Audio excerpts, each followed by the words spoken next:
ನೀವು ಈ ರೀತಿ ಎಡಿಟ್ ಕ್ಯಾಪ್ಕಟ್ಟಲ್ಲಿ ಸಿಂಪಲ್ ಆಗಿ ಮಾಡೋದು ಹೇಗೆ ನೋಡೋಣ.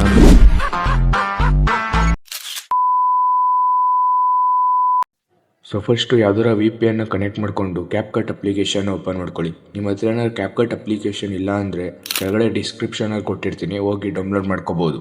ಸೊ ಫಸ್ಟು ಬೀಟ್ನ ಅಡ್ಜಸ್ಟ್ ಮಾಡ್ಕೊಳ್ಳೋಣ. ಬೀಟ್ನ ಅಡ್ಜಸ್ಟ್ ಮಾಡ್ಕೊಳ್ಳೋಕ್ಕೆ ಆಡಿಯೋ ಮೇಲೆ ಕ್ಲಿಕ್ ಮಾಡಿ ಇಲ್ಲಿ ಕೆಳಗಡೆ ಬೀಟ್ಸ್ ಅನ್ನೋ ಆಪ್ಷನ್ ಸೆಲೆಕ್ಟ್ ಮಾಡ್ಕೊಳ್ಳಿ.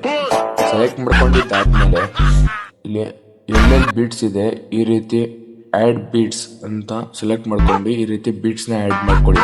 ಇದೇ ರೀತಿ ಎಲ್ಲೆಲ್ಲಿ ಬೀಟ್ಸ್ ಇದೆ ಅಲ್ಲಲ್ಲಿ ಈ ರೀತಿ ಬೀಟ್ನ ಆ್ಯಡ್ ಮಾಡ್ಕೊಳ್ಳೋಣ. ಎಲ್ಲೆಲ್ಲಿ ಬೀಟ್ಸ್ ಇದೆ ಅಲ್ಲಲ್ಲಿ ಈ ರೀತಿ ಬೀಟ್ಸ್ನ ಸೆಲೆಕ್ಟ್ ಮಾಡ್ಕೊಂಡಿದ್ದಾದ್ಮೇಲೆ ಈ ರೀತಿ ವಿಡಿಯೋನ ಕ್ಲೀನಾಗಿ ಅಡ್ಜಸ್ಟ್ ಮಾಡ್ಕೊಳ್ಳೋಣ. ಎಲ್ಲಿ ತನಕ ಬೀಟ್ಸ್ ಇದೆ ಅಲ್ಲಿ ತನಕ ಮಾತ್ರ ವಿಡಿಯೋನ ಅಡ್ಜಸ್ಟ್ ಮಾಡ್ಕೊಳ್ಳೋಣ. ಮಿಕ್ಕಿದ ಪಾರ್ಟ್ನೆಲ್ಲ ಈ ರೀತಿ ಡಿಲೀಟ್ ಮಾಡೋಣ. ಇದೇ ರೀತಿ ಎಲ್ಲ ವಿಡಿಯೋನು ಕ್ಲೀನಾಗಿ ಚೆಕ್ ಮಾಡಿಕೊಂಡು ಬೀಟ್ಸ್ ಎಲ್ಲಿದೆ ಅಲ್ಲಿ ಮಾತ್ರ ಕ್ಲೀನಾಗಿ ಅಡ್ಜಸ್ಟ್ ಮಾಡ್ಕೊಳ್ಳಿ. ಎಲ್ಲ ವಿಡಿಯೋನು ಪ್ರಾಪರಾಗಿ ಸೆಟ್ ಮಾಡ್ಕೊಂಡಿದ್ದಾದಮೇಲೆ ಈ ರೀತಿ ಫಸ್ಟ್ ಕ್ಲಿಪ್ಗೆ ಬಂದು ಫಸ್ಟ್ ಕ್ಲಿಪ್ನ ಸೆಲೆಕ್ಟ್ ಮಾಡಿಕೊಂಡು ಇಲ್ಲಿ ಕೆಳಗಡೆ ಸ್ವಲ್ಪ ಸ್ಕ್ರೋಲ್ ಮಾಡಿದ್ರೆ ಇಲ್ಲಿ ಫ್ರೀಸ್ ಅನ್ನೋ ಆಪ್ಷನ್ ಕಾಣಿಸ್ತಾ ಇರ್ಬೋದು ನಿಮಗೆ. ಫ್ರೀಸ್ ಅನ್ನೋ ಆಪ್ಷನ್ನ ಸೆಲೆಕ್ಟ್ ಮಾಡಿಕೊಂಡು ಈಗ ಹಂಗೆ ಒಂದು ಸ್ವಲ್ಪ ಬ್ಯಾಕ್ ಬಂದರೆ ಇಲ್ಲಿ ಓವರ್ಲೇ ಅಂತ ಆಪ್ಷನ್ ಕಾಣಿಸ್ತಿದ್ದಿಲ್ಲ, ಅದ್ರ ಮೇಲೆ ಕ್ಲಿಕ್ ಮಾಡಿಕೊಂಡು ಈ ರೀತಿ ಫೋಟೋನ ಅಡ್ಜಸ್ಟ್ ಮಾಡ್ಕೊಳ್ಳಿ.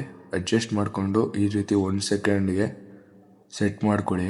ಸೆಟ್ ಮಾಡ್ಕೊಂಡಿದ್ದಾದಮೇಲೆ ಇಲ್ಲಿ ಕೆಳಗಡೆ ಸ್ಕ್ರೋಲ್ ಮಾಡಿದ್ರೆ ಇಲ್ಲಿ ಬ್ಯಾಕ್ಗ್ರೌಂಡ್ ರಿಮೂವ್ ಅಂತಿದೆಯಲ್ಲ ಅದ್ರ ಮೇಲೆ ಕ್ಲಿಕ್ ಮಾಡಿಕೊಂಡು ಆಟೋ ರಿಮೂವ್ ಅನ್ನೋದನ್ನ ಸೆಲೆಕ್ಟ್ ಮಾಡ್ಕೊಳ್ಳಿ. ಸೆಲೆಕ್ಟ್ ಮಾಡ್ಕೊಂಡಿದ್ದಾದಮೇಲೆ ಬ್ಯಾಕ್ ಬನ್ನಿ. ಬ್ಯಾಕ್ ಬಂದಿದ್ದಾದಮೇಲೆ ಈ ರೀತಿ ಫೋಟೋ ಮೇಲೆ ಕ್ಲಿಕ್ ಮಾಡಿಕೊಂಡು ಫಸ್ಟಲ್ಲೊಂದು ಈ ರೀತಿ ಕೀ ಫ್ರೇಮ್ನ ಆ್ಯಡ್ ಮಾಡ್ಕೊಳ್ಳೋಣ. ಮತ್ತು ಇನ್ನೊಂದು ಸ್ವಲ್ಪ ಸ್ಕ್ರೋಲ್ ಮಾಡಿ ಇಲ್ಲಿ ಇನ್ನೊಂದು ಕೀ ಫ್ರೇಮ್ನ ಆ್ಯಡ್ ಮಾಡ್ಕೊಳ್ಳೋಣ. ಈ ರೀತಿ ಇಲ್ಲಿ ನೋಡ್ಬೋದು ನೀವೀಗ ವಿಡಿಯೋ ಈ ರೀತಿ ಬಂದಿದೆ.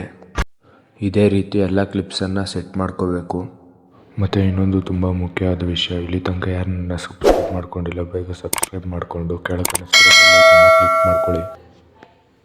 ಅದಾದಮೇಲೆ ಅನಿಮೇಷನ್ ಮೇಲೆ ಕ್ಲಿಕ್ ಮಾಡಿಕೊಂಡು ಇಲ್ಲಿ ಶೇಕ್ 3 ಎಫೆಕ್ಟ್ನ ಆ್ಯಡ್ ಮಾಡ್ಕೊಳ್ಳಿ. ಅದೇ ರೀತಿ ಎಲ್ಲ ಕ್ಲಿಪ್ಸನ್ನು ಸೆಲೆಕ್ಟ್ ಮಾಡ್ಕೊಂಡು ಈ ಆ್ಯನಿಮೇಷನ್ನ ಆ್ಯಡ್ ಮಾಡ್ಕೋಬೇಕು. ಈ ರೀತಿ ಎಲ್ಲ ಕ್ಲಿಪ್ಸ್ಗೂ ಈ ಆ್ಯನಿಮೇಷನ್ನ ಆ್ಯಡ್ ಮಾಡ್ಕೊಂಡಿದ್ದಾದಮೇಲೆ ಸೊ ಈಗ ಫಸ್ಟ್ ಕ್ಲಿಪ್ ಹತ್ರ ಬಂದು ಟೆಕ್ಸ್ಟ್ ಮೇಲೆ ಕ್ಲಿಕ್ ಮಾಡಿಕೊಂಡು ಈ ಟೆಕ್ಸ್ಟ್ನ ಆ್ಯಡ್ ಮಾಡ್ಕೋಬೇಕು. ಟೆಕ್ಸ್ಟ್ನ ಆ್ಯಡ್ ಮಾಡ್ಕೊಂಡಿದ್ದಾದಮೇಲೆ ಫಾಂಟ್ ಮೇಲೆ ಕ್ಲಿಕ್ ಮಾಡಿಕೊಂಡು ಯಾವ ಫಾಂಟ್ ಬೇಕು ಆ ಫಾಂಟ್ನ ಸೆಲೆಕ್ಟ್ ಮಾಡ್ಕೊಳ್ಳಿ. ಸೆಲೆಕ್ಟ್ ಮಾಡ್ಕೊಂಡಿದ್ದಾದಮೇಲೆ ಆ್ಯನಿಮೇಷನ್ ಮೇಲೆ ಕ್ಲಿಕ್ ಮಾಡಿಕೊಂಡು ಲೂಪ್ನ ಸೆಲೆಕ್ಟ್ ಮಾಡ್ಕೊಳ್ಳಿ. ಲೂಪ್ನ ಸೆಲೆಕ್ಟ್ ಮಾಡ್ಕೊಂಡಿದ್ದಾದಮೇಲೆ ಇಲ್ಲಿ ಸ್ವಲ್ಪ ಕೆಳಗೆ ಸ್ಕ್ರೋಲ್ ಮಾಡಿದ್ರೆ ನಿಮ್ಗೆ ಇಲ್ಲಿ ಒಂದು ಆ್ಯನಿಮೇಷನ್ ಸಿಗುತ್ತೆ, ಬುಲೆಟ್ ಸ್ಕ್ರೀನ್ ಅಂತ. ಈ ಆ್ಯನಿಮೇಷನ್ನ ಸೆಲೆಕ್ಟ್ ಮಾಡ್ಕೊಳ್ಳಿ. ಸೆಲೆಕ್ಟ್ ಮಾಡಿಕೊಂಡು ಕ್ಲೀನಾಗಿ ಸ್ವಲ್ಪ ಸೌಂಡ್ ಎಲ್ಲಿದೆ ಅಲ್ಲಿ ಈ ರೀತಿ ಅಡ್ಜಸ್ಟ್ ಮಾಡ್ಕೊಳ್ಳಿ. ಸೊ ಫೈನಲಿ ಈಗ ನಮ್ಮ ವಿಡಿಯೋ ರೆಡಿಯಾಗಿದೆ, ಬನ್ನಿ ನೋಡೋಣ.